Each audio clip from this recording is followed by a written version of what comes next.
pour cela. Nous devons résister. Continue. Conseiller.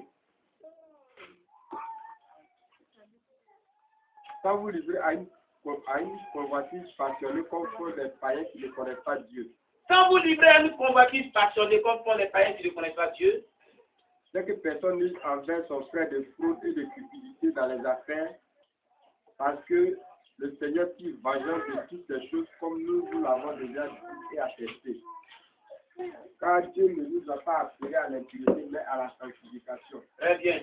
Celui donc qui rejette ses préceptes ne rejette pas un homme, mais Dieu qui vous a donné son esprit. Alléluia. Car Dieu ne nous a pas appelés à l'impureté, mais à la sanctification. En tant que chrétien, Dieu ne t'a pas appelé au monde païen pour que tu sois impur. Mais Dieu t'a appelé du monde païen pour que tu sois sanctifié. Ne viens pas du monde païen encore à un comportement mondain dans la maison de Dieu, dans la vie de Dieu. Quand c'est comme cela, il n'y a pas de différence entre toi et le mondain. Tu es comme mondain, tu n'as jamais connu Dieu. Est-ce que tu me fais comprendre? Est-ce que tu me fais comprendre ce matin? La Bible dit que Dieu dit, il ne t'a pas appelé à l'impureté, il ne t'a pas appelé à une vie de péché, mais il t'a appelé à une vie de sanctification. Il faut relire ça bien, conseiller. C'est que chacun de vous sache posséder son corps dans la sainteté et l'honnêteté. Sans vous livrer à une convoitise passionnée comme font les païens qui ne connaissent pas Dieu. C'est que personne n'use envers son frère de fraude et de cupidité dans les affaires, parce que le Seigneur tire vengeance de toutes ces choses, comme nous l'avons déjà dit et attesté. Car Dieu ne nous a pas appelés à l'impureté, mais à la sanctification. Celui donc qui rejette ses préceptes ne rejette pas un homme, mais Dieu qui nous a aussi donné son Saint-Esprit. Amen. Paul disait que ce n'est pas nous les hommes pour rejeter. Quand on prêche de laisser le péché, vous laissez le message, vous partez, vous quittez à l'église, vous partez dans le péché là. Le message que vous rejetez là, ce n'est pas nous les hommes qui vous rejetez, mais c'est Dieu que vous rejetez. C'est préceptes, c'est Dieu que vous rejetez. À tous les donner son esprit. On dit que nous sommes des hommes de Dieu. Nous sommes humains comme vous. C'est à cause de son onction qui est sur nous. Donc c'est son onction là que vous rejetez. C'est lui Dieu que vous rejetez. Et quand tu fais, tu as déjà fait ton jugement. Quelqu'un qui a rejeté Dieu, il peut rentrer dans le paradis quand même. Il faut pouvoir accepter Dieu, ses préceptes pour rentrer dans le paradis. Alléluia. Président, tu vois, quand tu connais la personne a fait son jugement, non? C'est pour elle. Tu as déjà fait ton jugement sur la terre. Le jour du jugement dernier, tu sais où tu t'en vas. Quand on dit que c'est ici, on passe pour faire le jugement. Non, moi, il connaît mon chemin.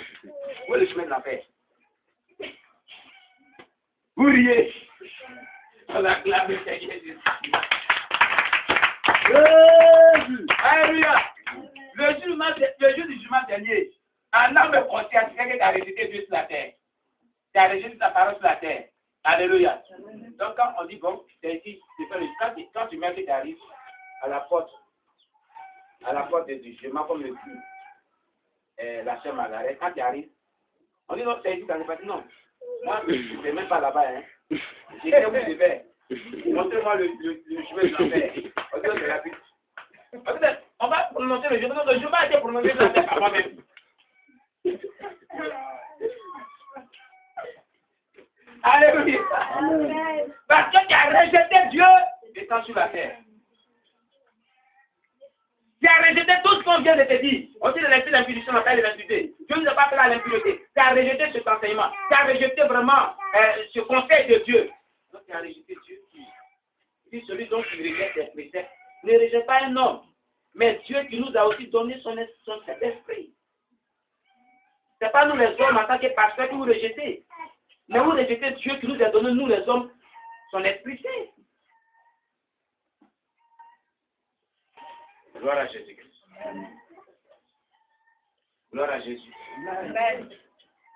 Bien-aimés, quand nous demeurons dans le péché et que nous servons Dieu dans ses conditions, les conséquences sont fatales. et voire même fidèle. C'est ce qu'on verra dimanche prochain. Les conséquences liées à une vie de celui-là qui sert Dieu dans le péché sont très fatales et éternelles. Alléluia. Je vais poser une question avant de terminer.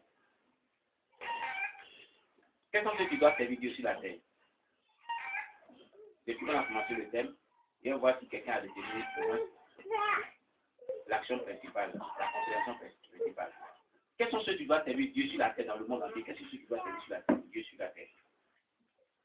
C'est tout le monde. Qui d'autre encore veut dire quelque chose d'autre? Qui est d'accord avec Cédric? Levez bien les doigts et voir. Qui est d'accord que c'est tout le monde qui doit servir Dieu? Mais levez bien les doigts!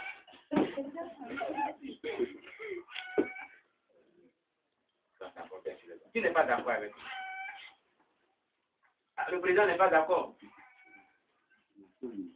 Oui, pourquoi tu n'es pas d'accord?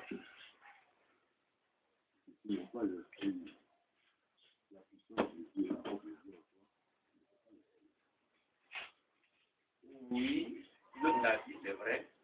Oui. Bon, moi je suis d'accord avec Cédric dans la mesure où c'est Dieu lui-même qui touche quelqu'un pour venir le servir, quoi.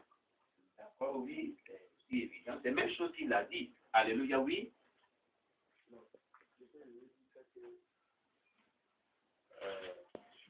Le service de Dieu, il est large. Oui. Il y a plusieurs. Il est unique, mais à des degrés de compartiment. Si on parle du cadre pastoral, on peut dire que tout le monde ne peut pas faire le service pastoral. Mais ici, le service dont Dieu le plus parle, c'est de se dédier à Dieu. Or, tout homme a été créé par Dieu. Donc, tout homme est amené à se dédier à Dieu. Et laisser conduire par Dieu. Donc, je suis d'accord avec tous les hommes appelés. Parce que c'est tous qui voulaient aller au ciel. Mais le même Jésus dit, vous n'aurez pas la force pour servir Dieu, car c'est un Dieu saint. Moi, je vais Oui. défendre mon Dieu, Oui. parce que Jésus a dit, sans la force de et c'est sur ton fondement que nous sommes en train de faire. Donc, quand tu es un bon élève, quand tu te poses une question, c'est ce que tu as dit, ce que tu dis. Alléluia. Gloire à Jésus-Christ. Amen. Oui. Oui. Ce qu'il dit et ce que vous dites, c'est correct. Alléluia. Dieu a dit, on a commencé par ce verset de Matthieu, chapitre 28, verset 18 à 20, où Jésus a dit, allez partout, le monde, faites des disciples des nations. On a expliqué ce que c'est qu'un disciple. Les nations, c'est qui? C'est tout le peuple du monde entier. Donc, un disciple, c'est celui qui sert son maître, celui qui sert Jésus-Christ. Donc, dans la vision logique de Jésus, est que tout le monde entier doit servir Dieu. Mais est-ce qu'actuellement tout le monde entier sert Dieu? C'est là où vient lui sa raison. Alléluia. Amen. La vision générale est que tout le monde sert Dieu. C'est pour cela que le peuple a dit, c'est pas toi sur ton Dieu. C'est nous, sinon Dieu, nous sommes le servir. Jésus a dit, vous n'aurez pas la force de servir parce que vous êtes dans le péché. Donc, c'est pour ça que tout ce qu'on dit, c'est vrai. Mais dans la mesure, et c'est ce qu'on est en train d'apprendre, et c'est ce qu'on a dit le dimanche passé, il dit, vous n'aurez pas la force. Donc, pour servir Dieu, il faut avoir la force que donne son esprit. C'est ce qu'on a parlé le dimanche passé. Que la force que donne son esprit, c'est puis qu'on doit avoir le baptême du Saint-Esprit. Regardez, c'est ce qui va tromper les gens le jour du jugement dernier. Sur ça, Jésus dira que beaucoup viendront et diront que n'avons-nous pas prophétisé en ton nom, n'avons-nous pas chassé les démons en ton nom, n'avons-nous pas opéré des miracles en ton nom. Il va dire, je ne vous ai jamais connu. Arrière de moi, vous qui commettez l'iniquité, oubliez l'iniquité. Pourquoi? Au départ, ils sont venus pour servir Dieu. Ils ont prié pour le baptême. Pour certains, ils ont prié pour le baptême. C'est la puissance. Ils n'ont pas vu la puissance. Ils s'en vont dans un pays à Djibouti, ou bien au Ghana, ou bien en Inde, comme la ville Margaret. Ils prennent puissance et puis ils viennent et puis miracle, délivrance. Alléluia. Il y en a qui ont reçu le Saint-Esprit au départ, mais ils ont compromis leur vocation. Alléluia. Ils ne sont pas allés là-bas, hein. Mais ils ont commencé à vivre dans le péché. Là, j'ai une personne. L'adultère. L'adultère. Alors qu'ils sont mariés, hein, l'adultère. Et puis, quand il vient, il dit, où est le problème? Pourquoi le dire un homme de Dieu? Il s'est levé un matin, devant ses fils spirituels. Et puis, dans les parents, parce qu'il était ivre, c'était soi-même. Il dit, ben, on appelle la chose non, la sœur. Je vous dis la vérité, je vais dire son nom. On appelle la chose non? Oui. On était à l'hôtel là, tout à l'heure. Et puis, devant ta femme, hein. Et puis après, on a bu dîner, on a bu faim. Ah ouais. Mais est-ce que l'onction n'est pas manifestée? L'onction c'est manifeste.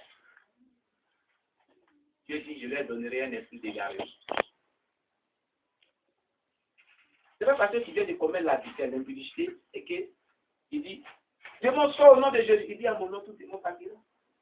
Mon parti. À mon nom, tout ce que vous demandez à mon nom, je le ferai.